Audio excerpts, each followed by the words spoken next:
Hello, everyone. I just want to welcome people. Many people are entering from the waiting room into the session, so we're just going to take another minute or so.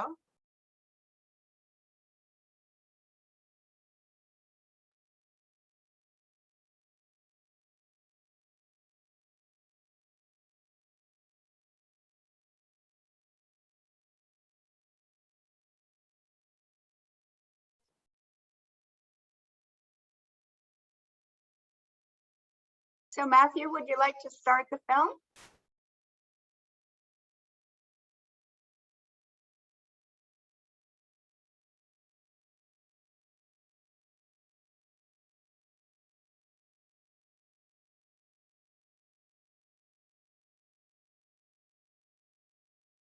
Catalyst 2030 started life as a WhatsApp group among social entrepreneurs, connecting to envision real transformational change. Launched at the World Economic Forum in January 2020, it's grown into a global movement accelerating change to ensure the SDGs are reached by 2030. Fueled by passion, our 550 members working in 175 countries have collectively put in an amazing 50,000 volunteer hours, touching the lives of 2 billion people. And we're driven by values, to which we hold ourselves accountable. 2020 was a busy year, co-creating 3 reports with partners and producing one of our own. Inviting high-level guests to participate in the Catalyzing Change campaign, hosting fireside chats and expert hours, which will be continuing in 2021. To celebrate our achievements, together we placed our supporters in the limelight with the first Catalyst 2030 Awards for Systemic Change. With the blessing of the Dalai Lama, we celebrated finalists and winners in the following categories: special recognition for our early supporters, individual philanthropists, donor organizations, philanthropic intermediaries, corporate organizations, bi- and multilateral organizations, and 4 regional winners in the category of national governments. And now on to Catalyzing Change Week 2021. During this social entrepreneur-led event, we bring together diverse stakeholders in over 100 sessions to showcase their systems change efforts and the best practices that can accelerate our work in pursuit of the SDGs.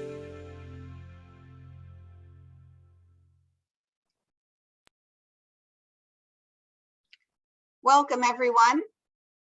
It's nice. Good morning, good afternoon, and good evening.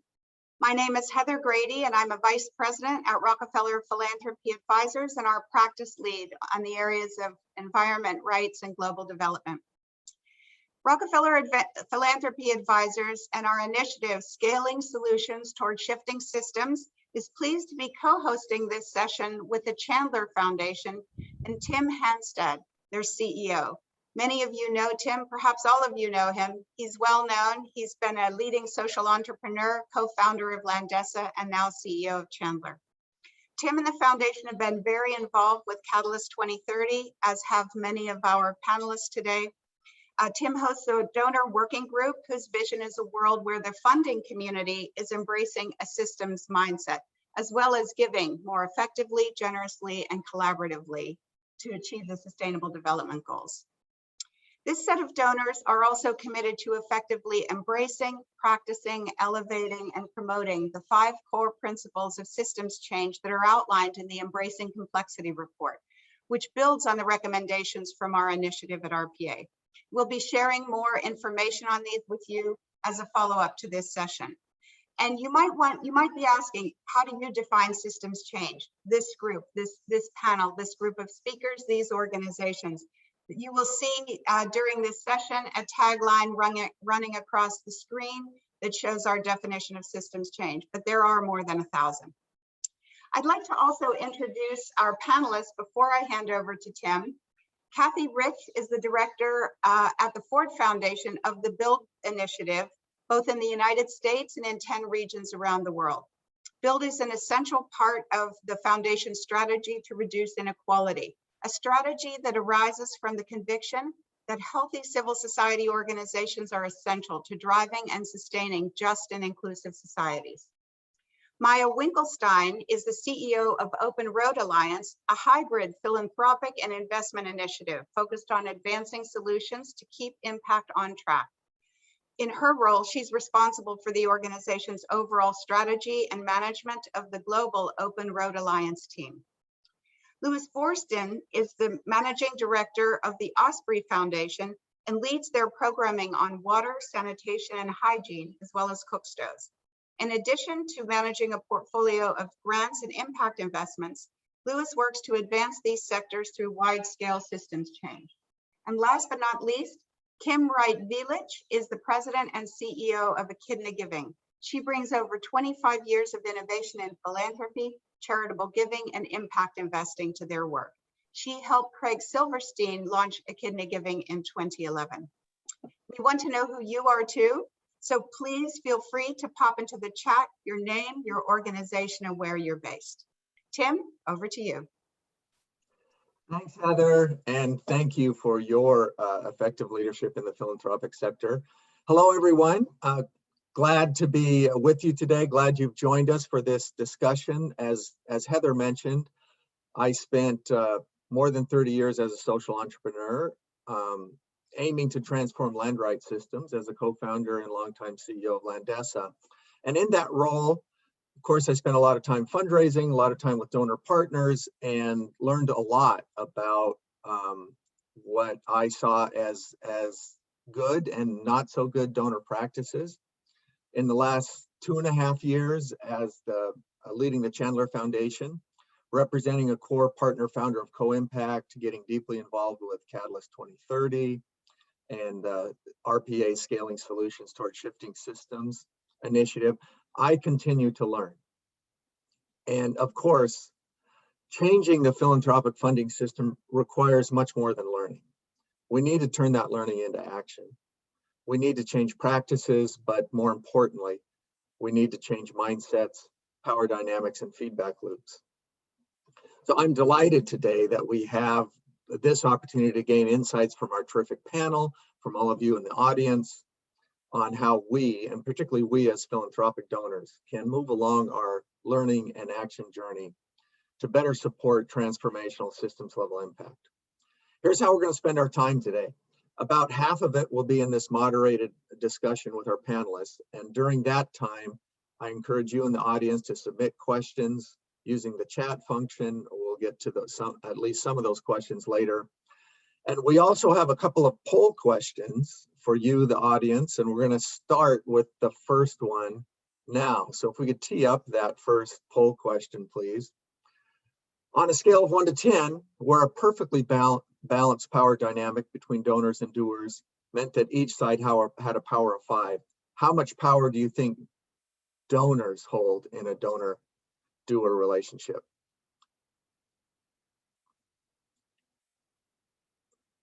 Take a minute here for you to answer. Looks like we've got about a third of the people have voted.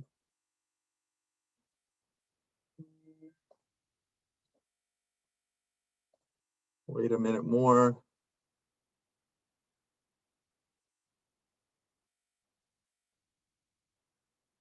Okay, we're gonna take a look at the answers here.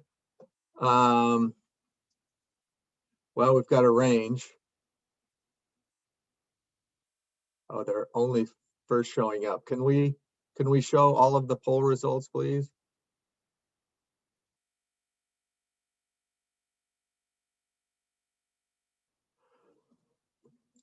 Okay, you can see there's a range of differences here. And somewhat surprising, but 8 is the leading answer. We have someone at 1, we have, yeah. So people perceive that donors have the greatest amount. I've been muted. Everyone hear me now? Great. We do. So you see the answers, the perceptions are that donors hold most of the power in those relationships. Not altogether surprising. I want to turn to the panel now, and I'm going to start with Kathy. Kathy, Ford's Build program, which you oversee, provides program partners with 5 years of general operating support combined with targeted organizational strengthening support. But Ford didn't always do this. What led Ford to adopt the Build program, and what have you learned from the first several years of the program? Thanks, Tim, for the questions. And it's great to be here today. It's great to be with all of you. Some of you I'm noticing from the chat and the participants list, I know really well. So thank you for coming today. So why did the Ford Foundation embark upon Build? I think a couple of key reasons.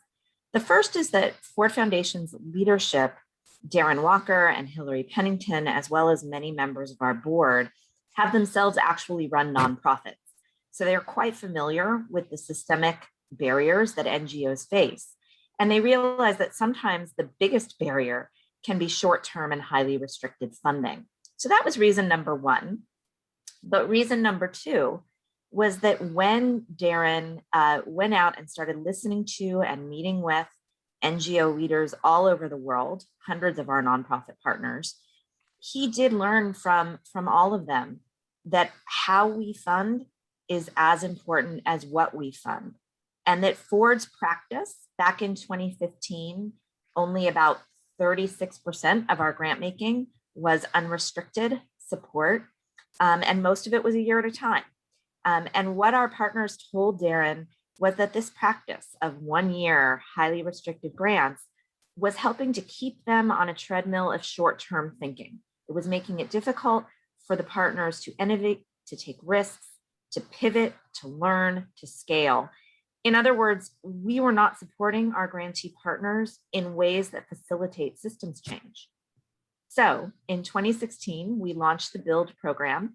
It was envisioned originally as a 5-year, $1 billion experiment to make grants that were long-term and highly flexible so that nonprofits can adjust quickly to their changing circumstances, so that nonprofits could invest in strengthening their own institutions for the long term, and so that we could build relationships with our grantee partners that are rooted in trust, in shared power, and in shared learning.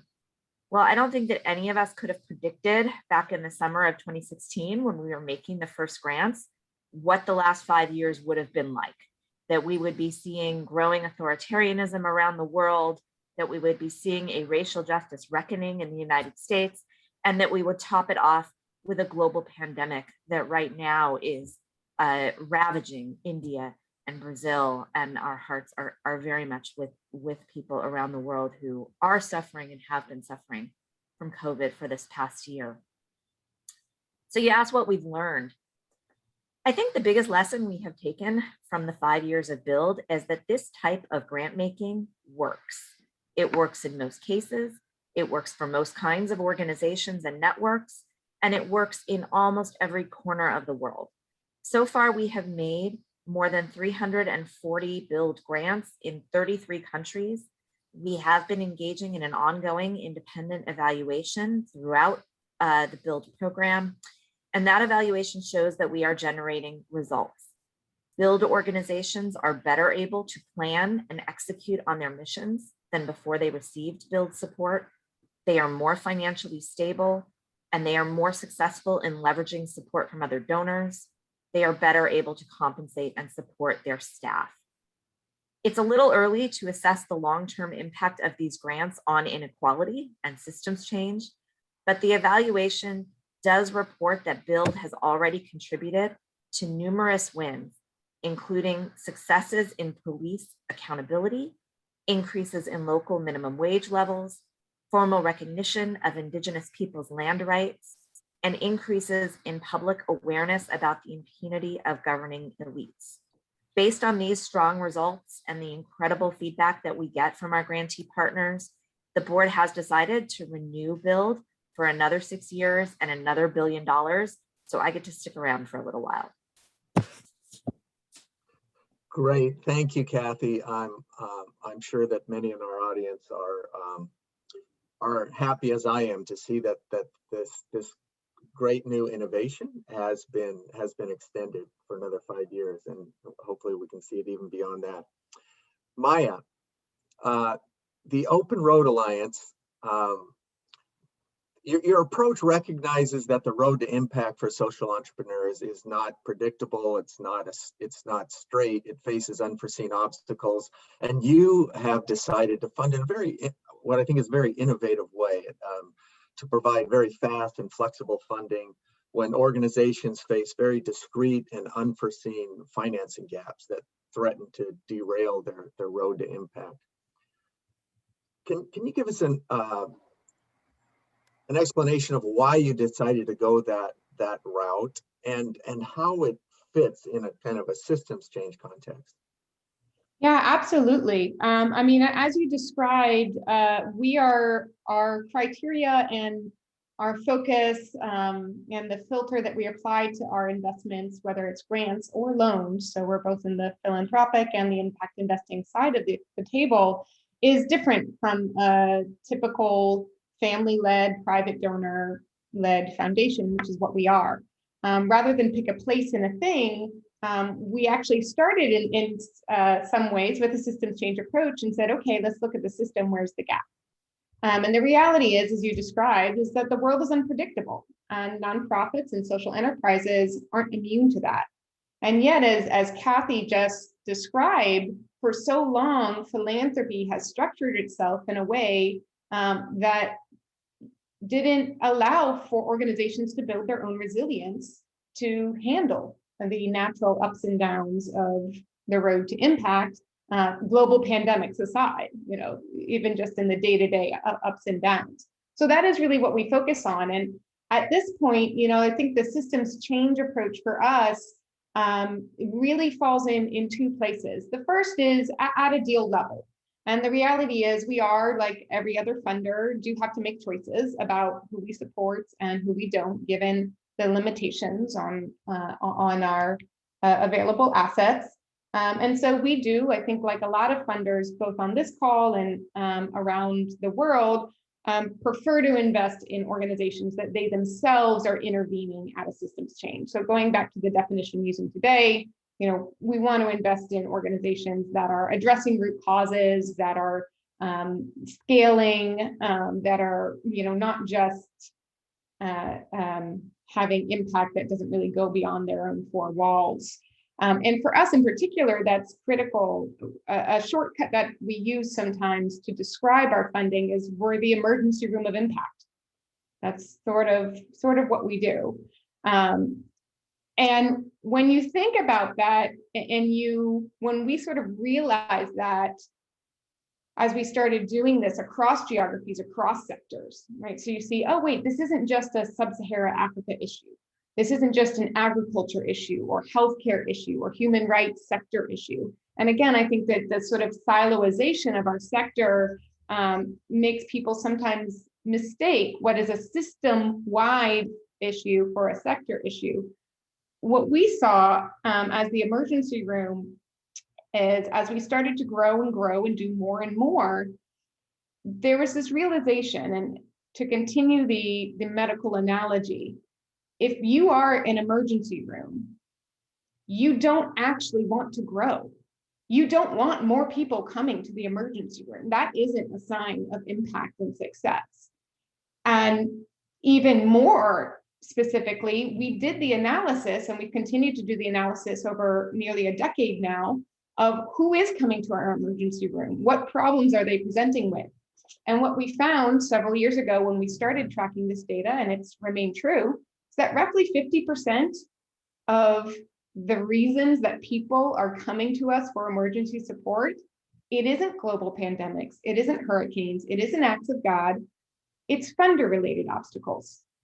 It's something that an existing funder in their network has done, delayed disbursement, change in strategy, change in personnel, that is sending them to our emergency room. So for us, the systems change that we're actually really most interested in now these days is the preventative medicine, if you will, is saying, okay, we actually want to shrink the number of people coming to our emergency room. And the way to do this is actually to go upstream. We need to, quote, fix the primary care, if you will, as Kathy was describing, of restricted one-year grants or other funder practices that has sort of created this mechanism that for a really long time, until recently, I think we just accepted as business as usual. But from our perspective, the challenges facing the world, so significant, so urgent, we can't really afford to accept these inefficiencies anymore. Great, thank you, Maya, and thank you for Open Road Alliance's distinct approach. I know that at Landesa we were a beneficiary of your good practices. Louis, you take a systems approach to your WASH funding at the Osprey Foundation, have done so for a while. Why do you take that systems approach, and how do you do it? What does it look like? Thanks, Tim, and thanks to the other panelists, particularly Maya, to whom we have been referring physicians to the emergency room on occasion. Hopefully not for reasons that we did something wrong. So let me start with the why. Osprey's water sanitation, hygiene, or WASH program has 4 different focal areas. Systems change is the largest: innovation, finance, and advocacy. The reason we are so focused on systems change is we do not know how to reach the SDGs. That is to say, how to get people safe, sustainable, affordable water and sanitation services if you don't take a systems change approach. If you don't do that, you end up with the conventional approach of just funding hardware, pipes or pumps or toilets, and then you come back in a couple of months and find that the thing's not working. So you have to engage with the local system, the communities, that down to the households, the governments, the private sector, all of the elements that it takes to deliver a service that is sustainable, much as the people who live in a developed country take for granted. So the why of systems change for us is very simple. It's the only way we know to achieve the SDGs in our area. Having said that, if there were an easier way to do that than systems change, please tell me. It is a challenging area to work in for reasons that many of you may already understand, but it is the right way as far as we're concerned. Now to the second question, Tim, of how do we do this? As I said, we have 4 focal areas, and I would say that we have 3.5 types of systems change grantees. The first is we fund a systems change hub that supports the whole water, sanitation, and hygiene sector. It's called the WASH Agenda for Change. It currently has 14 members who pursue this approach and have pursued this approach for some time. We are the largest, but not the only funder of this hub or backbone organization, which we consider critical to advancing this approach in the sector. Very hard to get other funders in to do this. Most funders like to fund for service delivery, for making, being able to say, I funded that service, it got somebody better water or sanitation. We are, when you fund a hub or this sort of supportive organization, you are several steps removed from that. We don't look at that as a problem. We actually look at it as a benefit because we see leverage out of that. If that organization is doing a good job, which we think it is, we just had it evaluated, we are getting leverage. We're getting leverage from the 14 member organizations, from all of the households who are putting money into this, all of the governments, all of the other players in those local systems, and we're helping them do a better job. The second type of grantee we have is what I would call aligned implementing organizations, which are largely NGOs who take this approach of systems change as their core. It is their strategy. And we give these organizations, I guess, much like Kathy does, unrestricted funding for multiple years, not in the amounts that the Ford Foundation does, but in amounts that, even though they're only a couple $100,000 a year typically, for an organization of $15 or $20 million budget, that can be helpful because they typically don't have money that allows them to learn, to try new things. And so that they appreciate that. The third type is what I would call aligning organizations. And these are typically larger organizations that have large WASH programs across dozens of countries. Some of those countries, their really setting the pace, and everyone would say they are the leaders in this. Other countries, maybe not so much. So in those organizations, we typically fund a central group that is working across the whole organization to improve the performance. And this can be through benchmarking, through learning, or other approaches. And then finally, the half really relates to all of our other program areas, because no matter what area you're in, whether it's finance or innovation, we expect all of our grantees to know where they fit into a system. We don't have a very long application process, but we have 2 questions, one of which it doesn't say this, but I call the theory of action question, which is, how does your organization fit into making the whole change? And the other is the theory of change. How do you see the whole sector doing that? And so even for our smallest grantees, they need to be able to understand that. Thanks, Tim. Thanks, Louis. I loved your answer to the question, why systems change. It sounded like it could be a Catalyst 2030 talking point. Why systems change? It's the only way we know how to achieve the SDGs. Kim, to you, your giving is aimed at girls' education. It strives to be flexible, rooted in trust, and constantly listening to and learning from your grantees. What have you heard and what are you learning from your grantees about how to more effectively support systems changing efforts? Sure. I'm happy to be here. It's always inspiring to see 78 people committed to really driving long-term sustainable change. So thanks for having me. Let me just give you a tiny bit of context, because some of our success in this area is luck. And I'd love to take credit for it, but we can't take all the credit for it. Echidna Giving was founded by the first employee at Google, and he has made 2 decisions that put us in an advantageous position. One is he doesn't want to build an institution, and it's a spend down foundation. And 2 is that he systematically made a decision that was unemotional about the area that he wanted to focus, and he committed to focusing on it for the balance of his life, which will be about 40 years. So we've been in the girls' education space in low-income countries for 13 years and expect another 35 to 40. And that focus and the fact that we're not building an institution forces us to have a small staff, which creates a natural governor on our bureaucracy. I mean, we're just forced to be streamlined and not burden our grantees with paperwork and report demands.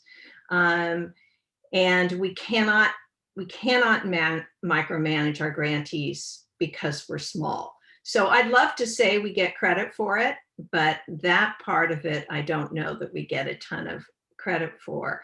The fact that we don't change our focus area with every strategic plan or a change in environment, like a pandemic. There was tremendous pressure on the Giving Pledge signers to shift their focus during the pandemic. But their philosophy is children are going to need to be educated through the pandemic, and they're going to need to have education thrive after the pandemic. And so let's not take our eye off the ball. Now, having said that, we did increase our funding by 25% to our grantees, not to humanitarian aid, but to our grantees, so that they could stabilize their payrolls during COVID-19, so that they could backfill any philanthropy holes that they had, so that they could support their own staff around health issues. And lastly, so they could pivot, in our case, around education to virtual learning. So though we are responsive to a changing environment, it's not responsive in a way that we take our eye off the long-term goal, which is, preserving a healthy civil society around the issue that we're focused on. The things that we did do well, that we maybe get a little bit of credit for, have already been mentioned. We hired staff from, we have in senior staff people that have run organizations and been recipients of grants. Our managing director was the founding CEO of Room to Read. You know, Room to Read's a $55 million nonprofit that she helped build from scratch. She's been on the end of receiving grants, short-term funding, no operating support. She understands that helps. And I think that's already been mentioned. You know, Kathy mentioned long-term funding. We have some relationships that are 12 years old. The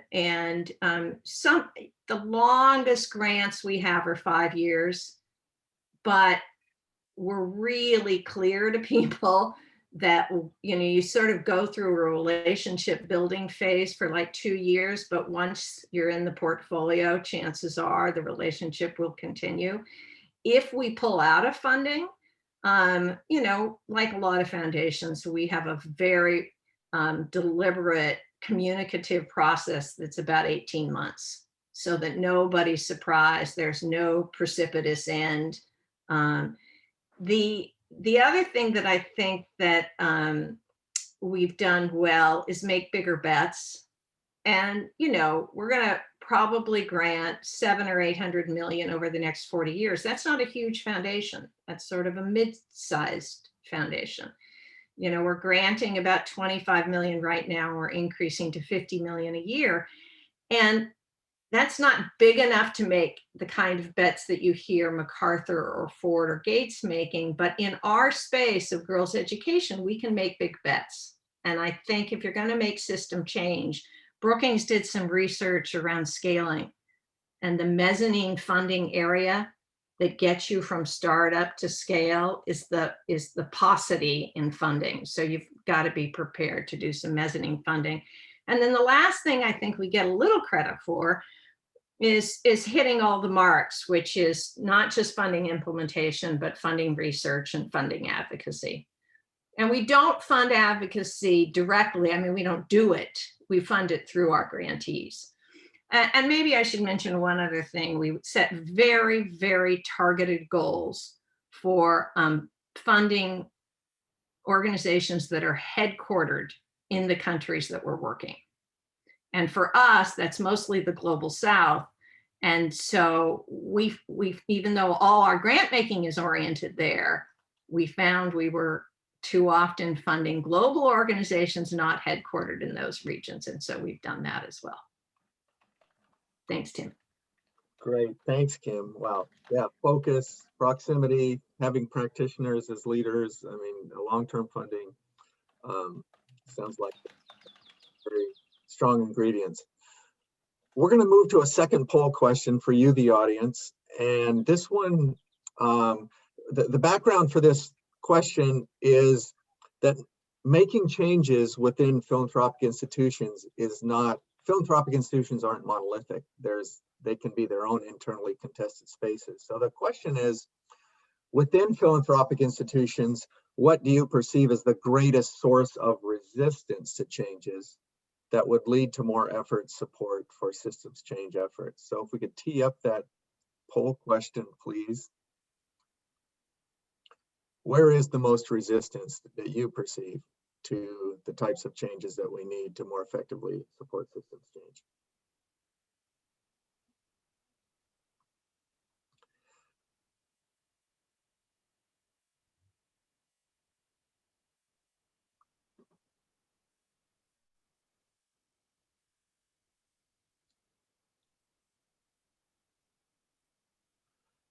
Okay, to give you just 15 more seconds to reply.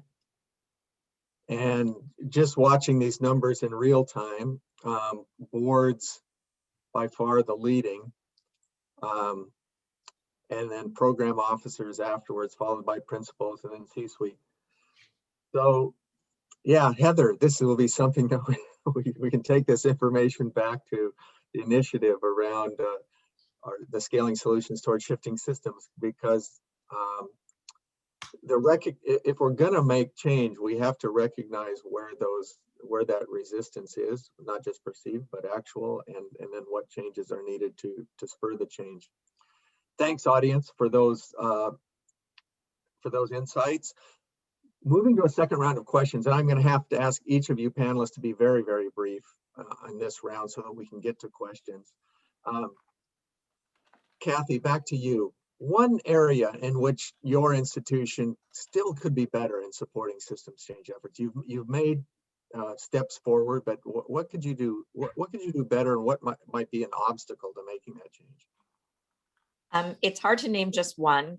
I love where I work, but we are definitely on a journey around how to effectively support systems change. I think at the Ford Foundation, we're really good at analyzing the systems that drive inequality. We're really good at the problem definition part.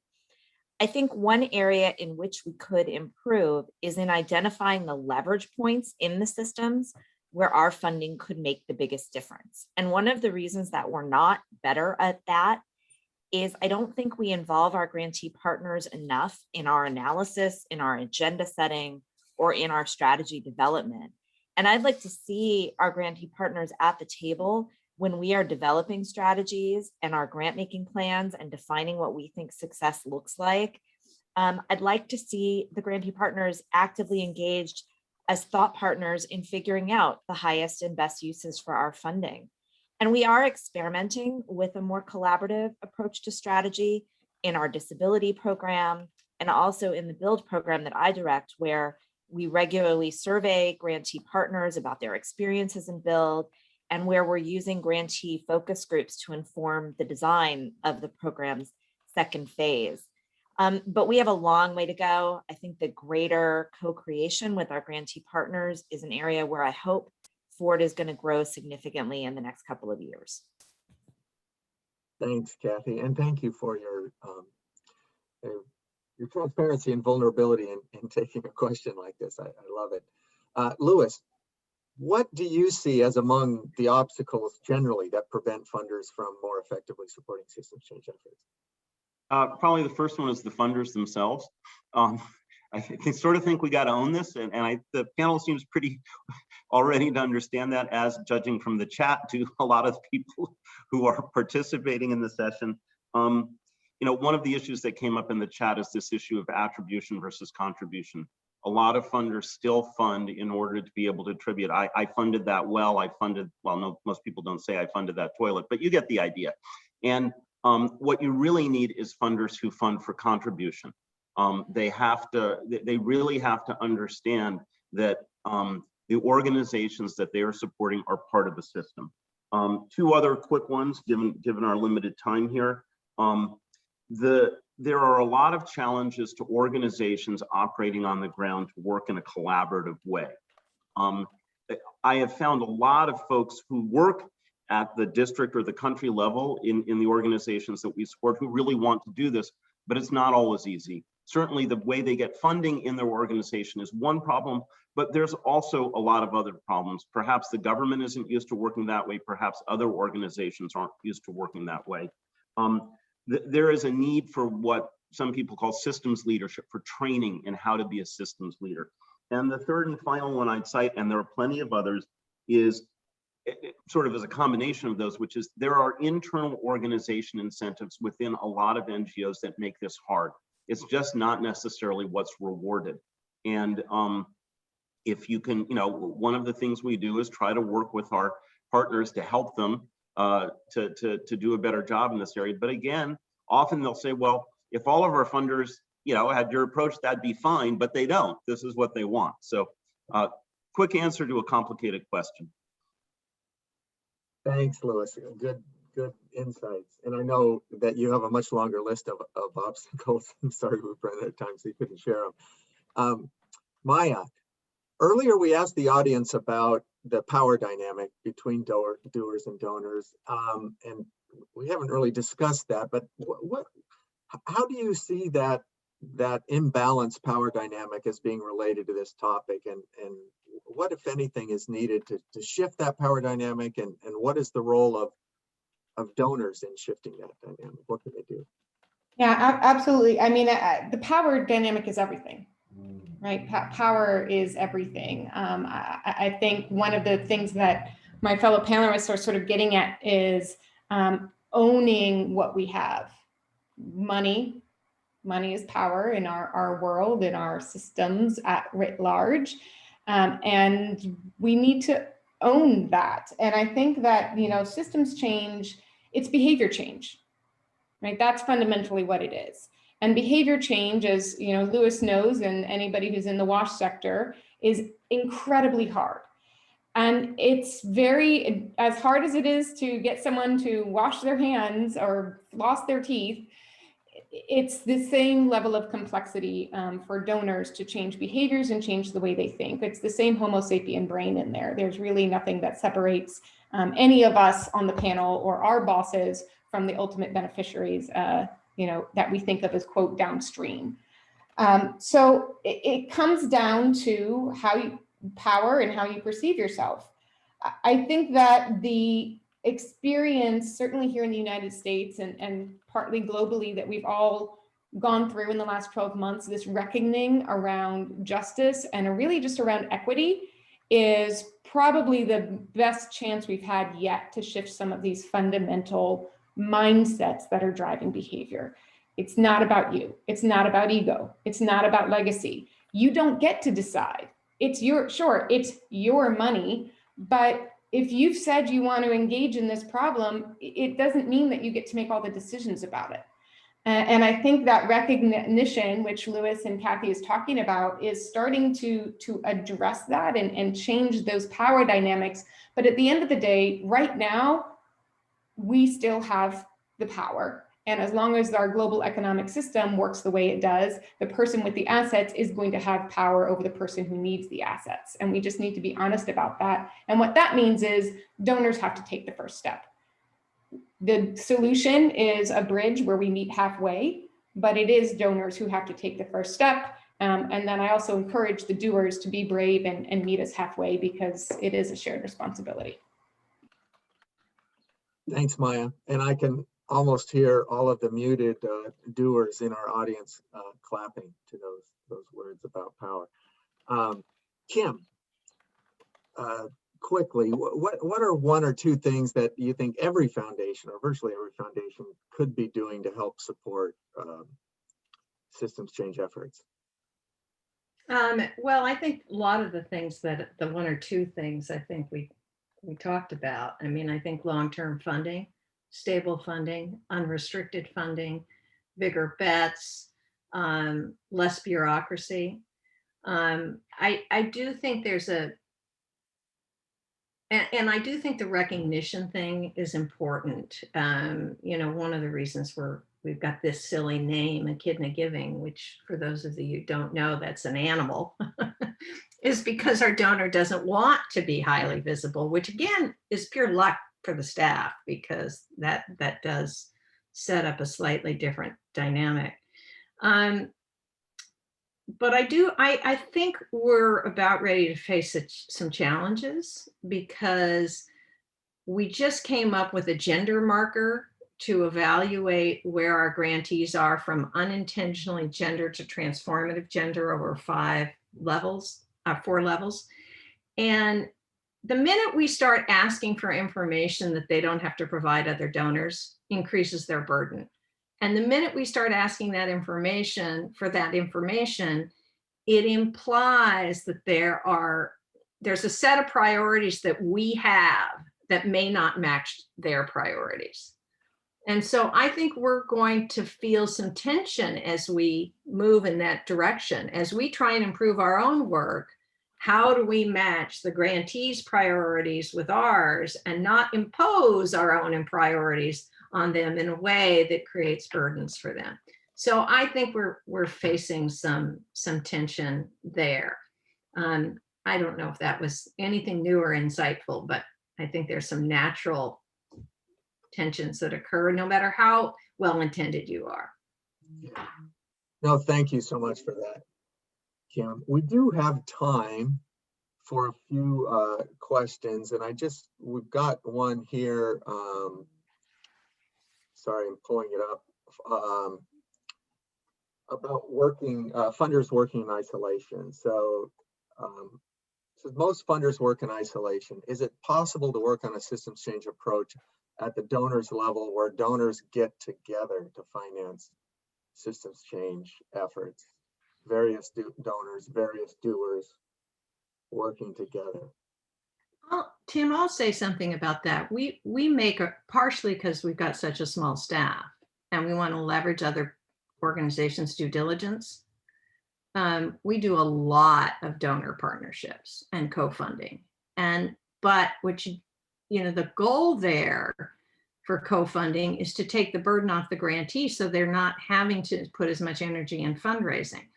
But I've also seen it because we've been part of funding consortiums where it actually increased the burden to grantees because every funder in the consortium had different reporting requirements.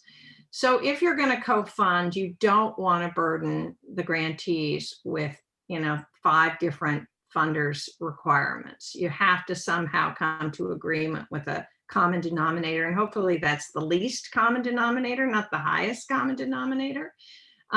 And then in terms of consortium building on the part of the doers, I think it's really important to pay for secretariats to force your grantees or your doers into carrying the burden of not only running their organization, but building collaborative efforts without additional funding is unreasonable.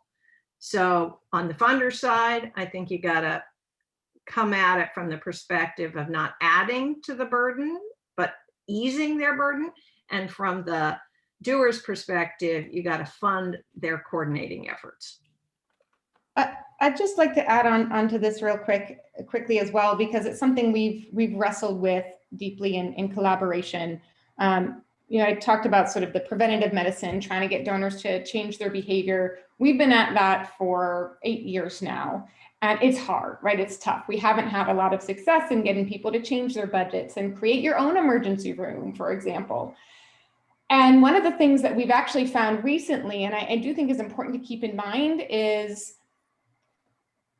funders, any funder of any size, including the large ones, can't actually be everything to everyone. That also isn't an efficient marketplace. So I think one of the places where actually donors could get better at collaborating is specializing and accepting that and then sharing resources across that. So yes, would it be great if every single funder in the world had their own open road internally that could help their own grantees so they didn't have to send them to us? Sure, but that's not feasible. So there is a place, I think, also for organizations, donor organizations, investing organizations that have developed real specialties, to collaborate in that way and really just pool resources as opposed to trying to get us all look the same. Yeah, if I could just jump in, I think funder collaboratives are amazing, and Ford is currently involved in about 100 of them. But that is to Maya's point. I think if we collaborated more strategically and pooled resources for greater impact, we'd get further. And I also think that it's critical in any collaborative to not have it be just a funder collaborative, to have doers at the table with donors helping to make decisions. I noticed that someone from Garfield Foundation is on this call, and I think Garfield's work, particularly through the REAMP network on climate change, is a terrific example of this, where they had 100 partners, local governments, private corporations, donors, and activists at the table making decisions and setting the agenda together.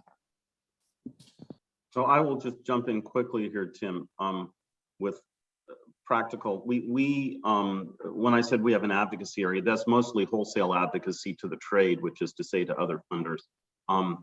We are, for 4 or 5 years, we met with 5 other funders informally, a couple of times a year, and shared our pipelines and our learning, and sometimes they did due diligence for us as a small foundation. This is really important. A couple of years ago, we found other funders were interested. Now we have a WASH funders group of 23 funders. We have a part-time secretariat, and we hold seminars, and we do have members who specialize in areas that we don't know as much about, and we learn a ton from them, and hopefully they learn a little bit from us too. And then just another point that Kim and Kathy made, we also support In areas where we focus, one is container-based sanitation. I see Sasha from Soil here from Haiti. Another is Safe Water Enterprises. In both of those areas, there are, if you will, trade organizations that have come together of the participants that include some funders and that we support because, for the reasons others said, we think that's important. Great, thank you all. Last question, and I'm going to ask for, we only have a couple of minutes to answer this one, but certainly donors have the leading responsibility in changing their behavior, but what can doers do to influence donors to make the types of changes that are needed? Most of the people on the call, I imagine, are on the doer side. What can they do to influence donors? Yeah, Tim, one thing they can do is have a strategy and stick to that strategy. Our favorite grantees are organizations that know what they're doing, and that's what they do, and they find their funding to fit the strategy as opposed to responding to any RFP out there from a bilateral organization that may importantly help to keep their local staff employed, but might take them off strategy. So one of the really important things we look for is organizations that really know what they want to do and stick to that.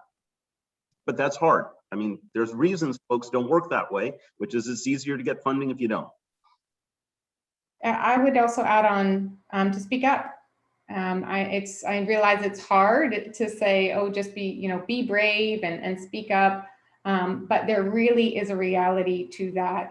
When we do presentations to other foundations, I was just doing one to a large foundation yesterday, and I was showing them all our portfolio and all of these organizations, hundreds of organizations that run into issues, every day. And we have research that talks about the frequency. And we said, so what do you see? And they said, gosh, I'm a program officer. I've been here for 7 years and nobody's ever come to us with a problem. So I guess my grantees are fine. It's like, no, that means they're afraid to come and talk to you. And why? So I think there is something in that too, of communication being key. We have open office hours in which our grantees can talk to the program officers without a set agenda. And then we also have a very simple document that describes what we expect and don't expect on site visits. And it's little things like, don't put on a performance, don't give us gifts, But even though this sounds silly, it sets a tone, and it's not just for the doers, it's for the staff, because it's a reminder to the staff that you're not going in there.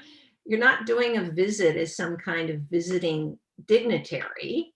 You're there as a partner in this work, and you're there to learn. And so those cultural things, I think, are important.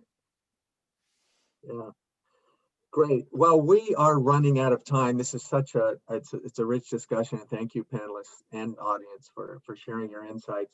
I want to end. I'm going to give each panelist just 30 seconds. 30 seconds, not to summarize what was said, but if you had to leave our audience with one thought, 30 seconds, what would that thought be?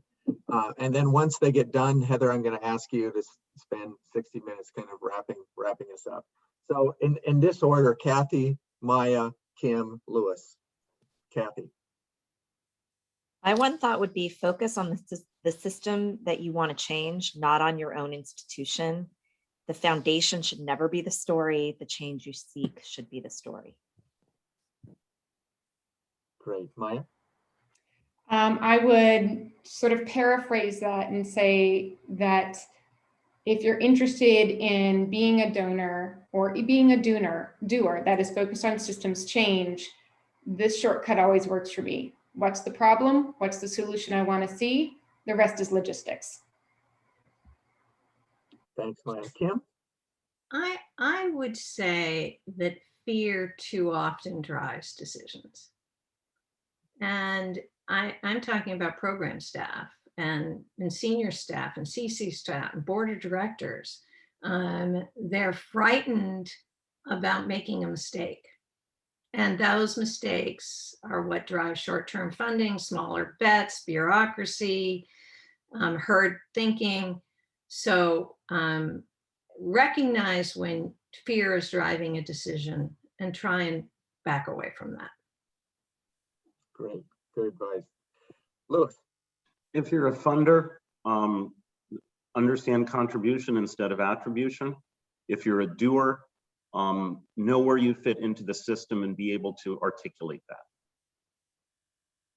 Very succinct and helpful. Thank you, Lewis. Over to you, Heather, to wrap us up. Thank you, Tim. I really want to thank all of our panelists. I think this was a terrific panel, and we invite people we know have deep insights and a lot of experience and a lot of empathy and commitment. So I think you can see that today. We also had a tremendous group of participants in this call. You've put in great comments and great questions. We talked about some of our resources already. Catalyst 2030 is like an incubator of new ideas and new partnerships. And so many resources within Catalyst 2030. We have the publications of the Chandler Foundation and the Skoll Foundation and our work at Scaling Solutions Toward Shifting Systems. There's lots out there. I think it's all about building bridges and having our eye on the ball, which is more effective philanthropic resources going to really change what the world looks like within the next nearly 10 years. We barely have a decade left to reach the Sustainable Development Goals.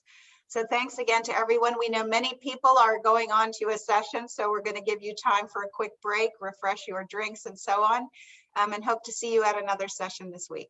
Thanks so much. Bye, everyone. Thank you. Thank you. Great session. Thanks. Bye. See you soon again. Bye. Bye, everyone. Bye.